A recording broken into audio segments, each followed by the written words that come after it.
Hello everyone, সবার বাড়িতেই আশা করি এমন একটা দিন কিন্তু অবশ্যই থাকে যেই দিন কিন্তু সমস্ত ঘর বাড়িটা একদম ঝেড়ে মুছে পরিষ্কার করা হয়, কাপড় চোপড় একদম ধুয়ে জাস্ট ফিটফাট করে রাখা হয়। তো আজকে হলো আমার সেই একটা দিন, মানে আজ আমার ভীষণ চাপ, কিন্তু তার মাঝখানে আমার মেয়েকে দেখুন, মানে এই অভ্যেসটা আমার ছোটোবেলার থেকে আমার এখনও মনে রয়েছে। আমার মা যখনই ঘরদোর পরিষ্কার করতো, বিছানার চাদর উঠিয়ে ফেলতো, তখনই সেই যে খালি তোষকটায় শোয়ার আমার কি যে আগ্রহ থাকতো সেটা কাউকে বলে বোঝাতে পারবো না। আর ভগবান করে দেখুন, আমার মেয়ের মধ্যে কিন্তু আমি সেই আমার অভ্যেসটা দেখতে পাই।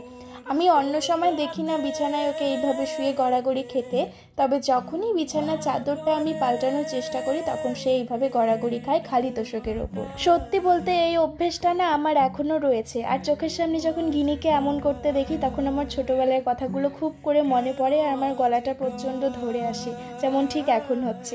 আচ্ছা বাদ দিই, এত ইমোশনাল হয়ে কাজ নেই, দিন তো চলে যাবেই, তাই না? নতুন দিন আসবে, সেটাকে হাসি মুখে ওয়েলকাম করতে হবে। এবার চলুন গিনির খেলনার কালেকশন আমি আপনাদেরকে দেখাই। দুনিয়ার খেলনা পুতুল সমস্ত কিছু রয়েছে, কিন্তু সেগুলোর অবস্থা খুব করুণ। স্কুটি, বাইক, হাতি, ঘড়ি সব কিছু ভেঙে চুরে একাকার।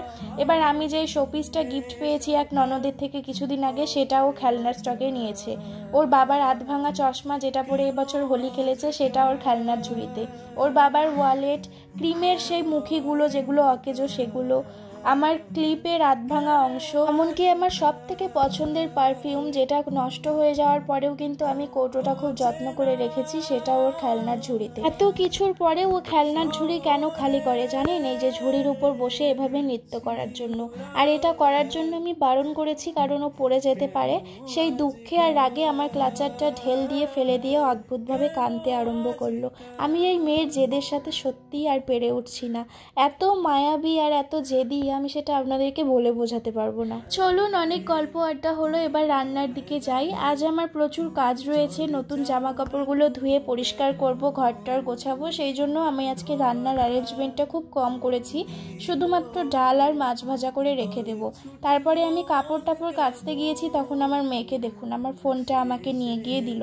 কি করেছিল জানেন? আমার কাপড় কাচার একটা ছবি তুলে ফেসবুকে স্টোরি দেওয়ার চেষ্টা করছিল, সেটা আবার আমি একটু স্ক্রিনশট করেও রেখেছিলাম। আমার এই কুট্টিখানিক লক্ষ্মী যে কি করে এত কিছু শিখে গেল আর আরও যে কত কি শিখবে সেটা ভেবে ভেবে না আমি রোজ ভীষণভাবে অবাক হই। যেমন এই যে দেখুন, আমার মাল্টি কালার ড্রয়ারগুলোতে আমি এরকম উল রেখেছি কিছু, সেখান থেকে একটা উলের বল নিয়ে বল বল খেলছিল, সেটা এখন জড়িয়ে কি একাকার অবস্থা করেছে।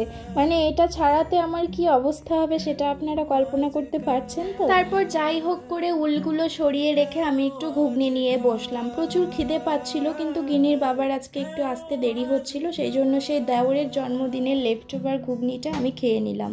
তারপরে সন্ধেবেলা আমার একটা লাইভ ছিল, লাইভটা কমপ্লিট করার সময় আমার ঘরের অবস্থা এরকম হয়। মেয়েকে নিয়ে তো কিছুতেই কোলে বসিয়ে রাখতে পারছিলাম না, সেই রাগে চোটে দুঃখে ও আমার মাল্টি কালারের সেই যে ড্রয়ারটা ভেঙে চুরে জিনিসপত্র একাকার করে দিয়েছে। সেটা যে আমাকে কি ঝক্কি পুহিয়ে পরিষ্কার করতে হয়েছে সেটা আর আমি কি করে আপনাদেরকে বোঝাবো তা আর আমি বুঝতে পারছি। ইতিমধ্যেই আমার মাথা যখন কাজ করছিল না তখন আমার সেই ভাগ্নি মানে মনীষা আসে, যাকে আপনারা আমার অনেক ব্লগে দেখেছেন। ও এসে বলল যে মামি ঠান্ডা ঠান্ডা আম খাও, তাহলে কিন্তু তোমার মনটা একটু ফ্রেশ হয়ে যাবে, মুডটাও চেঞ্জ হবে। তো তাই করলাম, আমটাম কেটে আমি আরও দুজন মিলে খেলাম, একটু হাসি ঠাট্টা গল্প করলাম, মানে আমাদের যেমন হয়, মানে আমরা মামি ভাগ্নি কম, একটু ফ্রেন্ড কাইন্ড অফ বেশি। তো এইভাবে আজকের দিনটা আমার হাসি মজায় কেটে গেল। আর আমার ব্লগটা আপনাদের কেমন লাগলো অবশ্যই লিখে জানাবেন। বাই।